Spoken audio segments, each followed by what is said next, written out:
अगर कोई रो रहा हो लेकिन उसकी आंखों में आंसू नहीं हो तो जरूरी नहीं कि वो कोई अभिनेता या नेता हो सकता है वह डिहाइड्रेटेड हो। किसी को बिना वजह घबराहट हो रही हो तो उसे किसी साइकियाट्रिस्ट की नहीं, शायद एक गिलास पानी की जरूरत हो।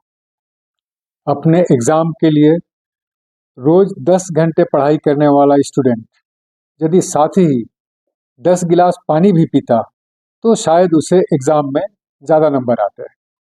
हमारे सुरक्षाकर्मी घंटों बाहर धूप में खड़े होकर अपनी ड्यूटी करते हैं। पर्याप्त पानी के अभाव में उनका डिहाइड्रेशन हो सकता है। जैसे जैसे उनका डिहाइड्रेशन बढ़ेगा उनकी कॉम्बैट एबिलिटी भी कम होती जाएगी।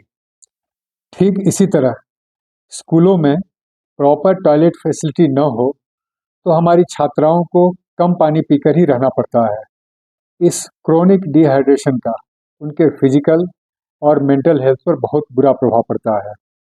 यह बात सुनने में बड़ी अजीब सी लग सकती है, लेकिन यह सच है।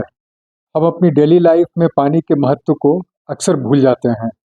हमारा शरीर लगभग 60% पानी है। हमारे महत्वपूर्ण अंग जैसे brain, heart, lungs, kidney, muscles, ये सभी 70 to 80% पानी ही तो हैं। हमारा शरीर, हमारा दिमाग ठीक से काम कर पाए, इसके लिए यह जरूरी है कि हम पर्याप्त पानी पिएं।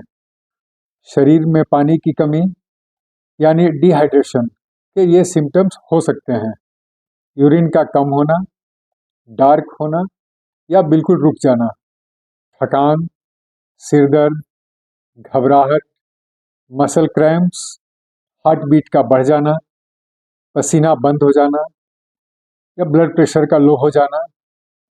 बहुत ज़्यादा डिहाइड्रेशन मौत का कारण भी बन सकता है।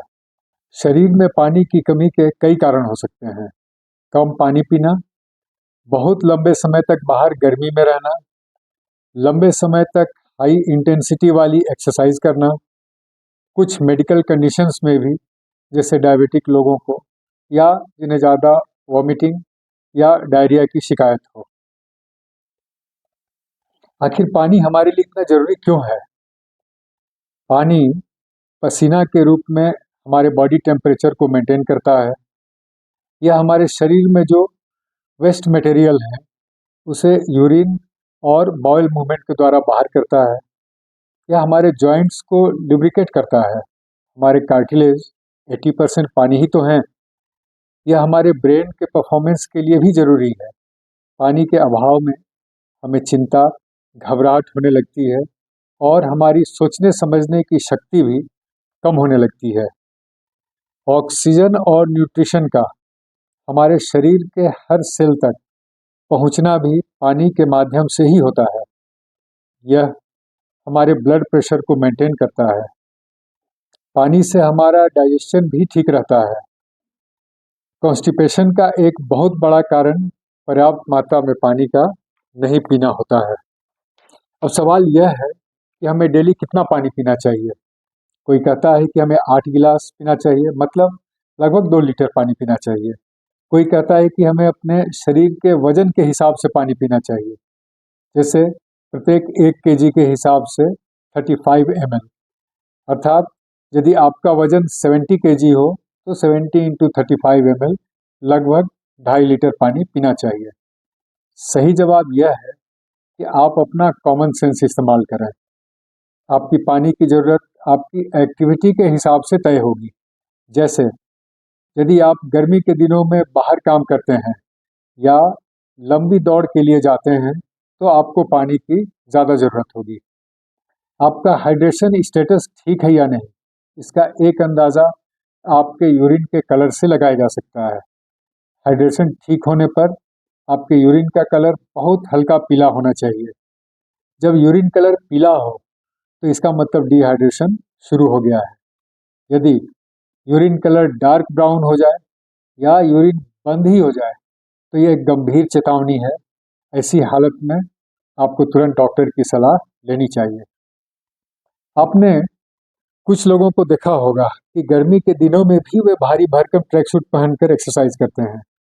उनके दिमाग में यह बात रहती है कि उनका जितना पसीना निकलेगा, उनका वेट उतना ही कम होगा। 1 घंटा पसीना बहाने के बाद हो सकता है कि उनका वेट 1 kg कम हो जाए, लेकिन यह बिल्कुल टेम्पररी वेट लॉस है। एक्सरसाइज के बाद जब वे पानी पिएंगे, उनका वेट वापस वहीं आ जाएगा। बॉक्सिंग, रेसलिंग जैसे कुछ खेलों में अलग अलग वेट कैटेगरी होती हैं, तो कुछ खिलाड़ी एक खास कैटेगरी में क्वालिफाई करने के लिए ऐसा करते हैं। यह एक बहुत रिस्की तरीका है। इससे डिहाइड्रेशन हो सकता है और खिलाड़ी की शारीरिक एवं मानसिक क्षमता पर बहुत खराब असर पड़ सकता है। जरा अपने दिमाग पे जोर डालें। यदि पसीना बहाकर ही आदमी अपना वजन कम कर लेता, तो दुनिया में कोई भी धनी आदमी कभी मोटा नहीं होता।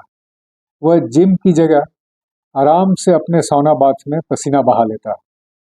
जब आपने पानी के बारे में इतना सुन लिया, तो उम्मीद है आप खुद ही इसका ख्याल रखेंगे। फिर भी कुछ छोटे मोटे टिप्स हैं।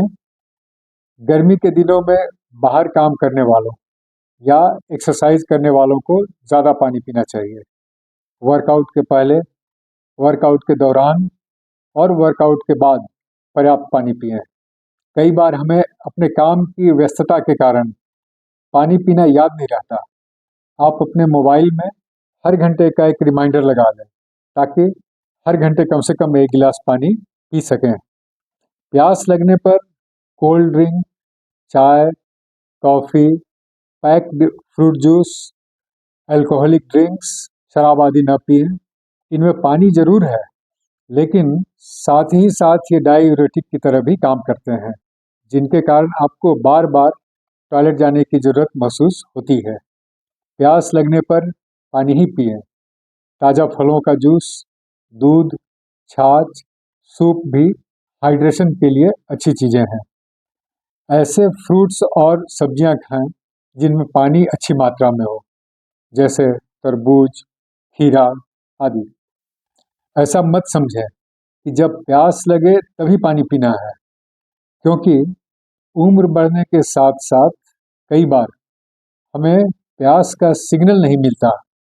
इसलिए प्यास लगे या न लगे, स्पेशली बुजुर्गों को हमारी सलाह है कि वे रेगुलरली पानी पीते रहें।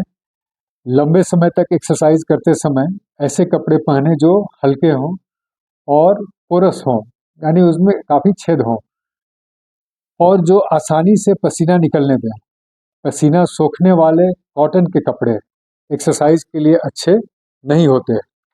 जिस कपड़े से जितना ज़्यादा पसीना बाहर निकलेगा, उससे आपकी बॉडी की कूलिंग उतनी ही ज़्यादा होगी।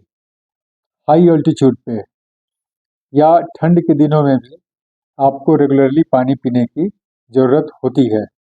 एक बात मैं और कहना चाहूँगा, जोश में भरकर ज़रूरत से ज़्यादा पानी भी नहीं पी लेना चाहिए। बहुत ज़्यादा पानी से आपकी किडनी पर बहुत भार पड़ता है। ज़्यादा पानी पीने से आपके ब्लड में सोडियम की कमी हो सकती है, जिसे हाइपोनेट्रेमिया कहा जाता है। मज़ेदार बात यह है कि हाइपोनेट्रेमिया और डिहाइड्रेशन के बहुत सारे सिम्टम्स लगभग एक जैसे ही होते हैं। जाते जाते मैं एक बात और कहना चाहूँगा। अगली बार जब कोई डिलीवरी बॉय आपके दरवाजे पर आए, आप उससे ज़रूर पूछें, पानी पियोगे?